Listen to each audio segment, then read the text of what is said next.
Hi everyone! I made these as a Christmas gift and it was a very quick project.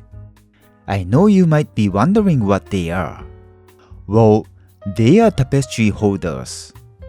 I don't see them very often online, so I wanted to share how I made them. I went to the Home Depot to grab a 3/4 of an inch square dowel and a round dowel. And I used some leftover stock that was 1/8 of an inch thin. Basically, I only needed one flat face for this project. But since it was such a small piece, I decided to just square one edge properly. The problem was, the wood was pretty twisted, so the thickness ended up a bit uneven. The round dowel was twisted too, so I made a jig to shape it. I've never tried this jig before, but you've probably seen something like this. It looked fun to try, but I decided to just go with sandpaper. The reason is, I tend to overdo it, like focusing more on tuning the jig and making sure the round is even. And that ends up taking a lot of time. So instead, I focus on keeping this project easy, fun, and quick. Then, it had been a long time since I last used this thickness jig, but it's really helpful for planing small pieces evenly. The main reason I pulled it out was to flatten one face of the round dowel. The surface had been shaped and smoothed with sandpaper, but the dowel was still twisting, so I really needed this step to make sure there was one flat face. Well, some people think sanding the whole surface makes it perfectly flat. Sure, it's smooth, but it can still have little hills and valleys. They are not mutually exclusive, and I'm talking about woodworking. I also used the surface plate to make sure the flat face was truly flat. Even on a rough project, at least the key steps needs to be done carefully. Otherwise, the final result can end up too rough to give as a gift. Moving on to making the groove, I first glued the board onto an MDF. This grooving plane is about 1/32 of an inch wider than 1/8 of an inch board that fits into the slot.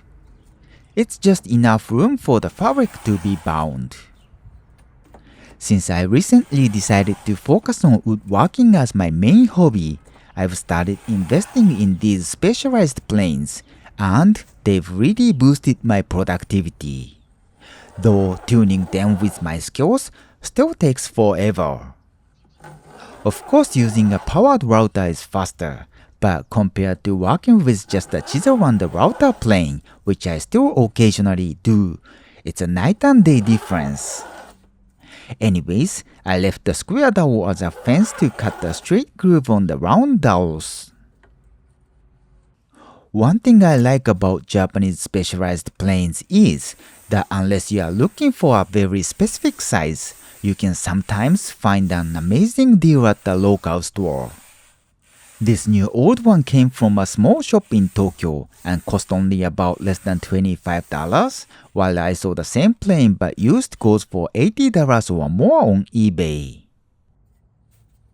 Then I split the thin piece of wood with this amazing marking gauge. Honestly, for wood up to 1/8 of an inch thick, any marking gauge would do. But this one, it's basically magic.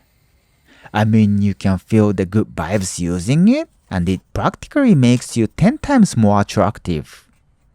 If you want to build the same one and see how amazing it is for yourself, please check out the link in the description.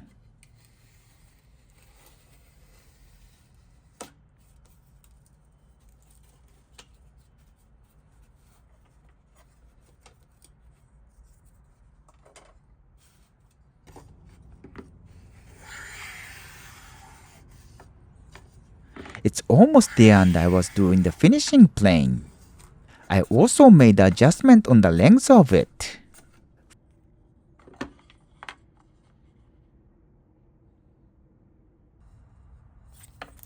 For the round one, I just cleaned the surface with up to 400 grit sandpaper.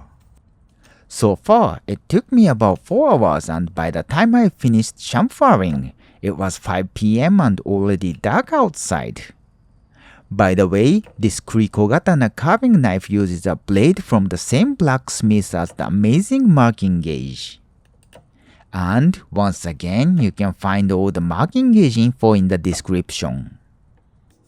Anyways, I applied the oil to finish it, but then I realized I had forgotten to make the little cutouts on the thin flat pieces. I did those the next day, and this is the final product. Like I said, it actually took me about 4 hours, but if you are a power tool user, I'm sure it's more like a 1 hour project. And this might look like a unique design here in the US, but it's actually a very standard design that many people can enjoy, especially anyone who likes home decor. I think it's a perfect last-minute gift project. Anyways, that's it for today. Thank you so much for watching. I would be happy if you liked the video and happier if you subscribe to this channel. If you have any suggestion to my video, it's also welcome. See you!